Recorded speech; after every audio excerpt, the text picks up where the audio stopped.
What's going on, everybody? Everybody having a good morning? I am in, just come through Indianapolis. I'm on 465, 14 more miles. We're getting on 31. We're headed up to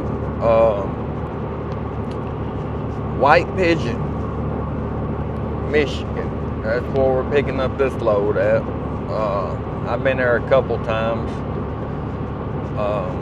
but as best I can remember, it's going to be a muddy pit. So, unless they've done something different since the last time I've been there. And I'm getting a 26, a big, huge 26 travel trailer, and we're going to Dover, Florida. We're going to RV1 Superstore.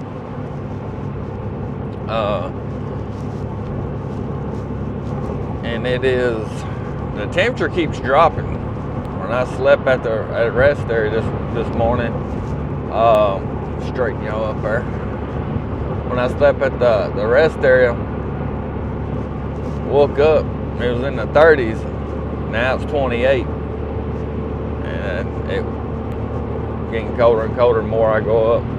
But I was wanting to answer a few questions and stuff that I've been getting emails and questions about on a fuel tank. That I know that you go up here to Elkhart, to Dan's, or a Dooley Depot and get a fuel tank.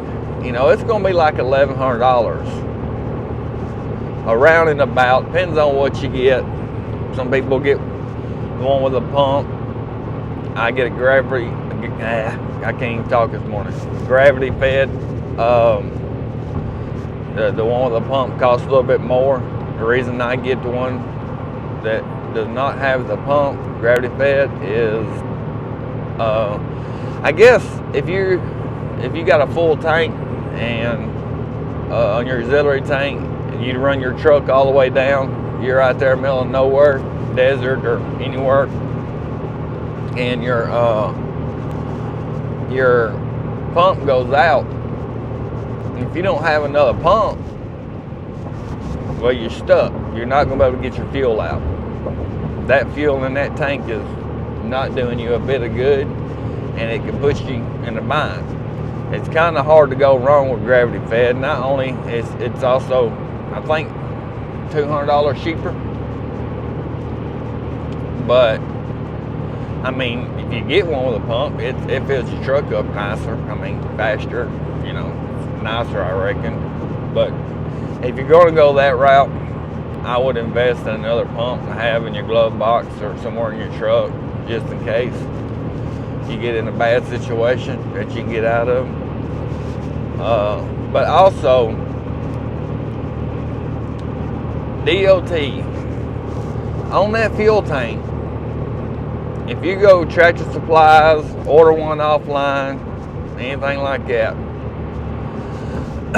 you need to make sure it's DOT. It's got DOT stamped on it somewhere, because the right officer could make you have a bad day if you don't. But so just make sure that it has the DOT in it. The pump, gravity fed, you can do whatever you want on that. There you go. My heater ain't working right. There we go. But and then it is January the 2nd. I'm gonna pick this load up, get down there and deliver it. And happy birthday, Mr.Tennessee. She's a big 25 years old today. And we are going to do something a little different this year. At least I'm going to try to. Sometimes it's kind of hard whenever you see the big money loads come up, big heavy campers, you want to jump on them to make the big easy money, but I'm going to try a frame to doing that this year. This year I'm going to try something different, just to see how it works out, and see if it works out for the better. I'm going to try haul small campers. That's why I got a 26 foot. Instead of them big monsters, I'm going to try to haul the smaller ones to make it easier on the truck, to make it easier on the fuel bill. My wife she always gets started early on everything. She pretty much already had all the tax stuff done. She figured up the total of stuff last night. I spent around $36,000 this year on fuel. But I already knew I was going to try this way like a couple months ago. A new year starting. I want to see the fuel cost versus how much you made, all that good stuff. I want to see if it's going to be worth more than just hauling small campers versus hauling the big campers. On the money you save, the wear and tear on your tires, the wear and tear on your truck, it's not going to save you the oil change, but it's, oil change is going to be about the same, but it should save on the tires, and I know it's going to save on fuel. But were you make enough money to find out or not? I don't know. That's why I'm gonna try it this way and see if I can tell any difference at tax time. If I spend less in maintenance or less in fuel, if I made around the same amount of money, just easier on the truck. But I kind of going to test that out this year. I'm going to run this Florida. We're going to kick it off and then come back and get one more and kick it off this week. Should be able to kick it off Thursday or Friday. I guess depends on how hard I want to run. Legally, of course. That brings me up to another question. Well, and a lot of other questions I've been getting on the DOT logbooks and all that stuff. We do not run ELDs. Do not have to plug up a truck. But what we have, it's still electronic. It just ain't plugged up your truck. You can change it, but you need to follow the DOT guidelines, because if you're running your logbook crazy or making a lot of mistakes and you're not catching, and it don't even have to be your fault. Somebody could pull out in front of you, you could hit them and kill them. If your logbook is out of whack, you're gonna get in some serious trouble. In the town where I live, there was a guy who was unloading it at a company. He got unloaded his logbook.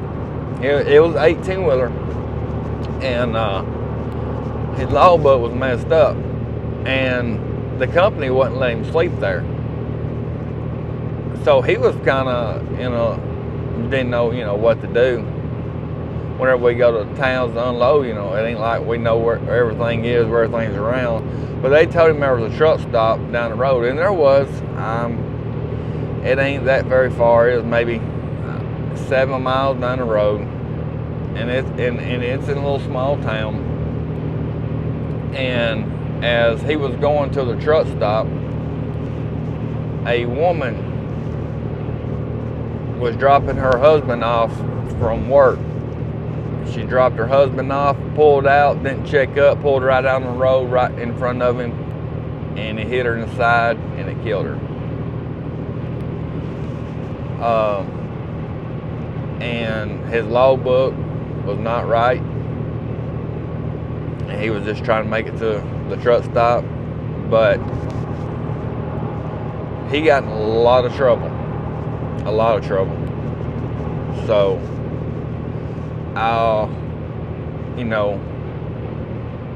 the logbook situation is touchy, and just be responsible with your logbook. It can will wind up, something happened, and your logbook could wind you up in prison. And paying out, and the company paying out a lot of money for a death that they say that shouldn't happen because it shouldn't have been on the road. And that's how they use the logbook against you. I know all y'all probably already know this, but I've been just getting some questions on the logbook and the fuel tanks and some other stuff that when I pop them back in my head, I'll put them back on here. So just watch your fuel tank, whatever fuel tank you buy before you start in RV transport, make sure that it is DOT certified. And the logbook, can you screw around with our logbook? Yes. There is consequences if you get caught, if something happens. And it's like that in trucking, period. And you just have to say, is me making it there a couple hours early or a day early, or is it worth prison, worth getting sued? This is your business. You're a contract driver. Even though you have insurance and all that good stuff, when something bad like that happens, it can mean a bad day. Now, the good thing about it is,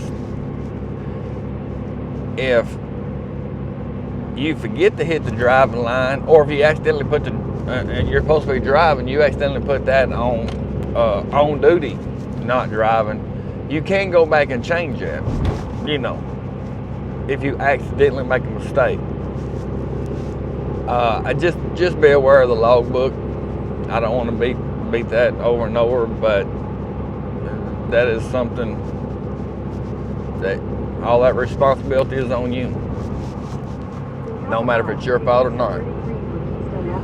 But anyway, we're gonna get down here and we're gonna load this one up. I'm gonna kick this Florida off. I'm gonna come back and get one more, and I'm gonna kick it off, and then it'll be time to go get the dog. And kind of trying to get the truck rearranged and everything for it. But I guess we'll head down there, and I'll see y'all down there, and let's get started. Alrighty, we're about a mile from being up here. Almost half a mile now, but I'm up here on the left. As you can see, there's snow on the side of the roads and everything. But we're in Michigan right now. And Indiana was the same way in Michigan, but usually they stay on top of the roads pretty good. Quarter mile, your destination will be on the left. Yep, we're almost fixing to pull in here, which is a good thing. Even though my truck's got salt and ice all over it, they're kicking up everything, but they do take pretty good care of the roads. I guess at nighttime when stuff freezes over, they have to up here. But we're fixing to pull in here. Your destination is on the left. And try to find, oh, what a bump. Try to find our camper. We gotta check in here at the guard check. So let me get checked in right here. I guess we'll be right back. Alrighty, well, we got checked in, and now we're looking for our camper. And it's gonna be on this road right here. So let me find it, and maybe the ground's frozen enough where we don't get stuck, but let's find it and see what we get into. Alrighty, well heck, that was easy enough. Just as I pulled in, we're the second camper on the left. That's an easy hookup. I was spinning already, trying to get back into it. It is kind of muddy out here. And on my camera, I can't really see. I guess because the way the sun is, and probably got salt all over my dash camera. I mean my camera back here on the tailgate. So I'm gonna show y'all a little trick. after we get out and inspect everything, make sure everything's good to go. Ready. Here she is.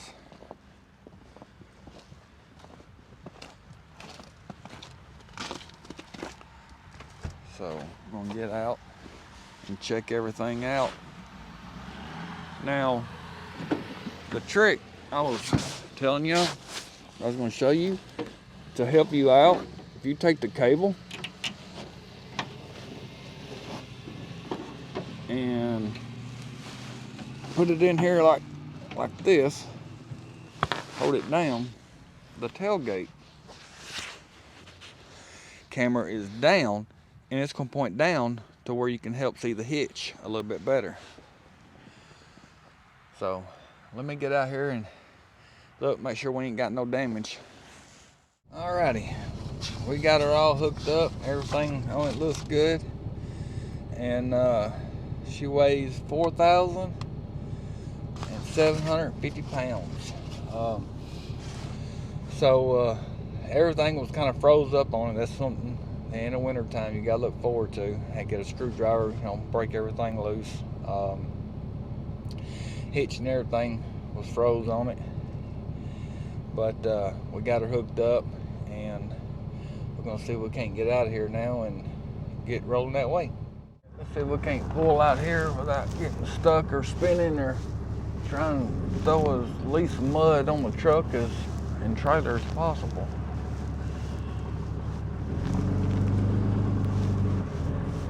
Oh man.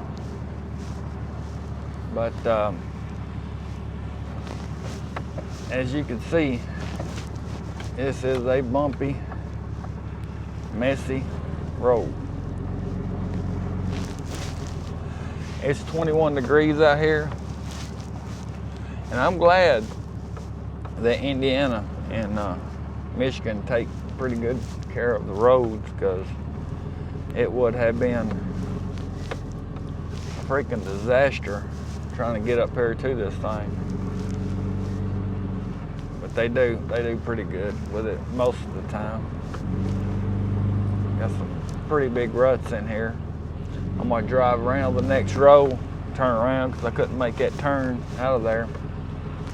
Kind of give y'all a little idea if you're looking to get started. Of course, most of you watching this probably already know what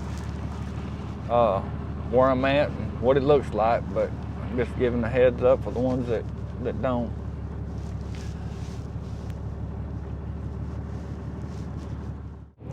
Alright, here's some of the stuff I was driving through last night. This is in Tennessee. I decided last night to stop by the house and get something to eat, grab a shower, and all that good stuff. But I was just wanting to show this clip to give everybody, sometimes heads up what you have to drive through. Even in the RV transport, yes, I am loaded. I have a small camper on. But I was just wanting to show y'all some of the stuff that you have to go through, and you can tell the road has disappeared. So, and it was snowing. I had to stop once, and my headlights had so much snow built on them that I couldn't even see to drive. So I stopped and got fuel, and I seen all the ice and snow that's built up on my headlights. I guess that's part of having the LED headlights. They don't get hot enough to melt it off. But I was just wanting to show you a little bit of it. It was a little bit slick. I was driving and coming up a little hill, and I started spinning a little bit, got a little bit sideways, let out the throttle, threw the four-wheel drive high on, and then I didn't have no more problems. I got home safe, and got it all backed in. And when I backed in, that's something else. Whenever you pick up campers, whenever you get them and the brakes are, you adjust the brakes how you want them. If you back into a parking spot at a truck stop or whatever, if you back up a pretty good bit, you might want to, before you take off, check your brakes, because I had mine on 10, and whenever I pulled out, and it was fine. But when I got home, I backed up in the driveway. I pulled out.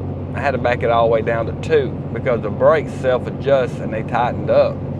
And that's just something to always check whenever you get ready to pull out. Check your brakes just to make sure that they are where they need to be, because if they're really extreme tight, not only are you going to slide them, but you could jackknife. That's something that could be dangerous. But just to be safe out there.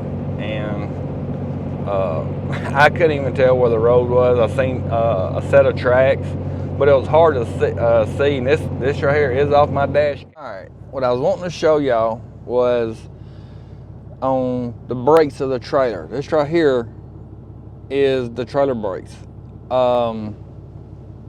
And to test it, you know, you can squeeze it. And when you squeeze it, it pops up on your dash.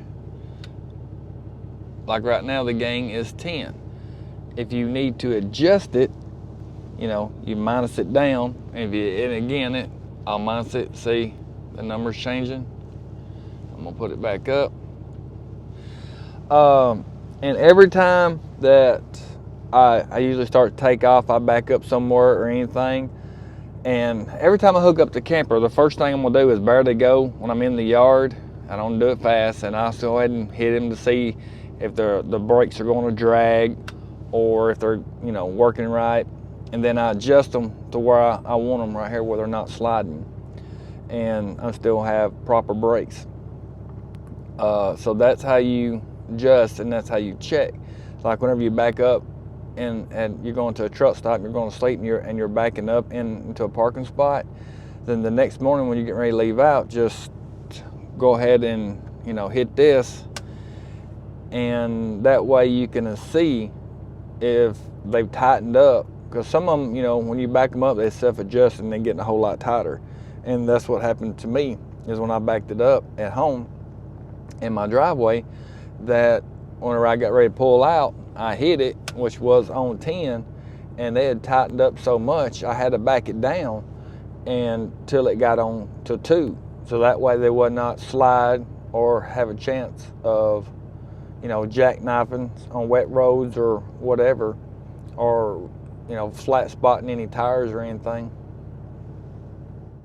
We over here in Dover, get unloaded, and they done grabbed, we dropped it right here, and they must have grabbed it. It's supposed to be going to some kind of show, I reckon, but we parked a little bitty one over here.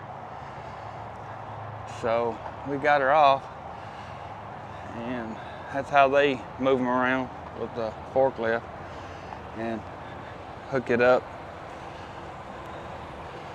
There she is. Alrighty, this load was 1,160 miles, and it paid $1,716.80.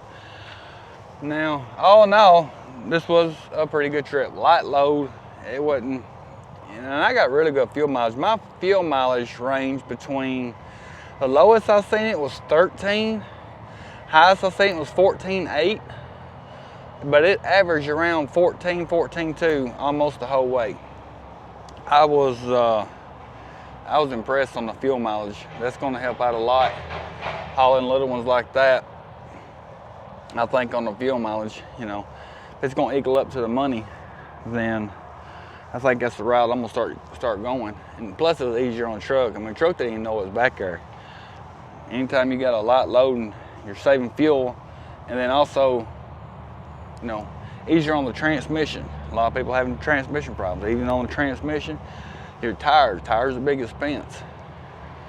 Just some things to keep an eye on and think about whenever you're picking your load. But I guess that's gonna wrap this video up. Hope y'all enjoyed it.